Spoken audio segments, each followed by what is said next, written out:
Hello, সবাই কেমন আছো? আমি শুভর ছাদ বাগান থেকে সবাইকে নমস্কার জানাই। বিগত এক মাস হলো আমি নতুন কোনো ভিডিও আনছি না। তোমরা জানোই যে এখন চারিদিকে পিকনিকের একটা ব্যাপার চলছে, তো আমি বাদ থাকি কেন, তো আমিও আমার ফ্যামিলি, বন্ধু বান্ধব এবং তোমরা জানো অনেকেই যে আমি একটি প্ল্যান্ট গ্রুপের সাথে জড়িত রয়েছি। সেই প্ল্যান্ট গ্রুপের মেম্বারদের সাথে পিকনিক নিয়ে ব্যস্ত থাকার দরুন ভিডিও আনতে পারছিলাম না। বাট কিছুদিন যাবৎ আমার কাছে একটা কমন কোয়েশ্চিন আসছে, অনেকে জিজ্ঞাসা করছে, সেটি হলো এই মুহূর্তে বাগান বিলাসের পাতা ঝরে পড়ে যাচ্ছে। ঠিক আছে, এই মুহূর্তে বাগান বিলাসের পাতা ঝরে পড়ে যাচ্ছে। এই যে দেখো, আমার এখানে বেশ কিছু গাছ রয়েছে যেগুলোর একই অবস্থা। তো যারা নতুন বাগানি রয়েছে তারা এটাতে ভয় পেয়ে যাচ্ছে, তো আমি বলবো ভয় পাওয়ার কোনো কারণ নেই। এই মুহূর্তে বাগান বিলাস যেহেতু শীত ঋতু থেকে গ্রীষ্ম ঋতুতে প্রবেশ করছে, তো শীত ঋতু থেকে গ্রীষ্ম ঋতুতে প্রবেশ করার জন্য কি করছে, তার যে পুরনো যে পাতাগুলো আছে সেই পাতাগুলোকে এখন সব ঝরিয়ে ফেলবে। ঝরিয়ে ফেলে তোমাদেরকে একটু ক্লোজ করে দেখাই। ঝরিয়ে ফেলার পরে এই যে দেখছো নতুন করে আবার কি হচ্ছে, কুশি বেরোচ্ছে, নতুন করে আবার ডাল বেরোচ্ছে। এই যে নতুন ডালগুলো রয়েছে, ঠিক আছে, এই ডালগুলো থেকে কিন্তু প্রচুর পরিমাণে ফুল ফুটবে। ঠিক আছে, এই সময় তোমাদের একটাই করণীয়, সেটা হলো তোমরা খাওয়ার যে যাই দাও না কেন, ঠিক আছে, আমি বলবো জলটা কিন্তু খুব হিসেব করে দেবে। ডেলি রোজ প্রত্যেক দিন, ঠিক আছে, প্রত্যেক দিন জল কোনোভাবেই বাগান বিলাসে দেওয়া যাবে না।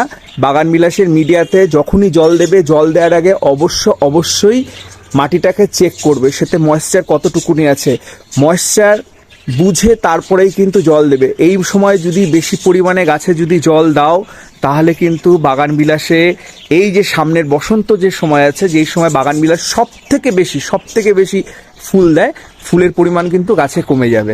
তো আমি সবাইকে বলবো, যারা নতুন বাগানি রয়েছে, এই সময় জলটা হিসাব করে দেবে। আর তোমাদের যে সকল গাছে এখন অবধি পাতা নিজে থেকে ঝরে পড়েনি, সেই সব গাছে চেষ্টা করো জলের পরিমাণ কমিয়ে দিয়ে বা জল কিছুদিন বন্ধ করে, পাতাগুলো দেখবে তোমার এরকম হলদেটে হয়ে যাবে, পাতাগুলো নেতিয়ে পড়বে। তারপরে যখন তোমরা জল দেবে, জল দেওয়ার পরে কিন্তু সেই পাতাগুলো নিজে থেকেই ঝরিয়ে পড়বে। আর আরেকটা কাজ করতে পারো, সেটা যদি না পারো, কেচি দিয়ে পাতাগুলো, বড় পাতাগুলো বা বেশি সংখ্যক পাতাগুলো কেটে দাও, তাহলে দেখবে এই আগামীতে তোমাদের গাছে কিন্তু প্রচুর পরিমাণে ভরে ফুল ফুটবে। আর তার সাথে আমার এর আগের অনেক ভিডিওতে অনেকে কমেন্ট সেকশনে কমেন্ট করেছিল যে দাদা তুমি যে ভিডিও করো, ভিডিওর ব্যাকগ্রাউন্ডে তোমার যে কিচিরমিচির যে আওয়াজগুলো আসে, তো তাদেরকে আমরা দেখতে চাই। তো আমি চলো তাদেরকে তোমাদের কাছে নিয়ে যাই। তা আমার ভিডিওতে ব্যাকগ্রাউন্ডে হয়েছে তোমরা কিচিরমিচির আওয়াজটা শুনতে পাও, অনেকেই হয়তো ডিস্টার্ব হও, আমিও মাঝে মাঝে বিরক্ত হই, কারণ ভয়েসটা ঠিক মতনভাবে ক্লিয়ার এক সময় আসে না, আমাকে এর জন্য অনেক পরিশ্রম করতে হয়। তো আমার ব্যাকগ্রাউন্ডে যে কিচিরমিচির আওয়াজগুলো শুনতে পাও, তো এদেরই সেই আওয়াজ।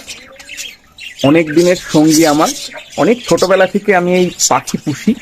ঠিক আছে, তো সকালে এদের ব্রেকফাস্টে এখন পালং শাক দেওয়া হয়েছে, স্টেপ বাই স্টেপ আরও খাওয়ার পড়বে। প্রত্যেকটা হাঁড়িতেই বাচ্চা রয়েছে, ঠিক আছে, এইগুলো হাঁড়িতে সব বাচ্চা রয়েছে।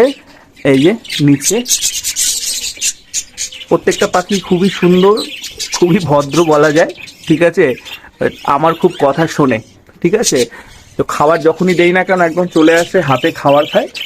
তো পাখির রঙগুলো কেমন লাগছে, পাখিগুলো কোয়ালিটি কীরকম, তোমরা অবশ্যই কমেন্টে জানাবে। আর আর এখান থেকে মোটামুটি আমার বাগানের, ছাদ বাগানের একটা সাইডের ভিউ।